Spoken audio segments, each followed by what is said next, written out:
Togo, lutte contre la consommation frauduleuse d'électricité sur le réseau national de la CE publié le 18 septembre 2022 par Miadjo. L'État togolais veut limiter autant que possible désormais les pertes d'énergie sur le réseau de la CE, compagnie d'énergie électrique au Togo. Une batterie de mesures est ainsi en branle contre le phénomène. C'est une communication en Conseil des ministres le 13 septembre dernier qui a dressé l'état des lieux des pertes sur le réseau national de la CE. Le Conseil a écouté une communication relative au programme de lutte contre les pertes d'énergie électrique sur le réseau de la CE, a informé l'exécutif togolais, une présentation opérée par la ministre déléguée chargée de l'énergie et des mines, Mila Aziablé. Cette communication visait à rendre compte au Conseil du démarrage des opérations de contrôle et de vérification de la CE afin de réduire le taux de perte sur son réseau, en particulier les pertes liées à la consommation frauduleuse d'électricité, a informé Mila Aziablé. Contre ce phénomène au long cours, l'État togolais entend enclencher des actions vigoureuses.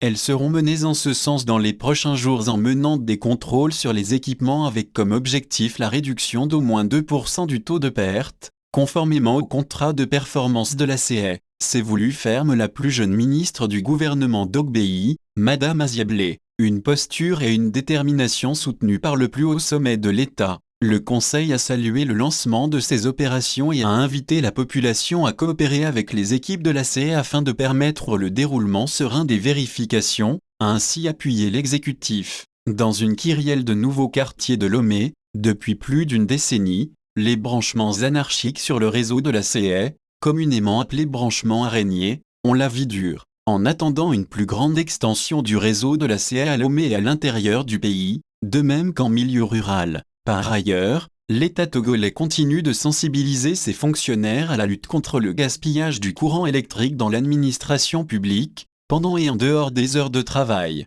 Dans le cadre de sa stratégie nationale d'électrification, le gouvernement togolais prévoit d'accorder un accès universel à l'électricité d'ici à 2030. Pour l'heure, au Togo, selon des statistiques officielles, seuls 8% de la population rurale ont accès à l'électricité. Les infrastructures d'approvisionnement électrique sont lacunaires voire absentes, le raccordement au réseau coûte cher, l'offre est restreinte et de médiocre qualité. L'utilisation du courant électrique se limite le plus souvent à un éclairage unique et au chargement des téléphones portables. Il est rare que l'électricité soit utilisée à des fins de production telles que l'irrigation, la soudure ou le forage, décrit l'État lui-même.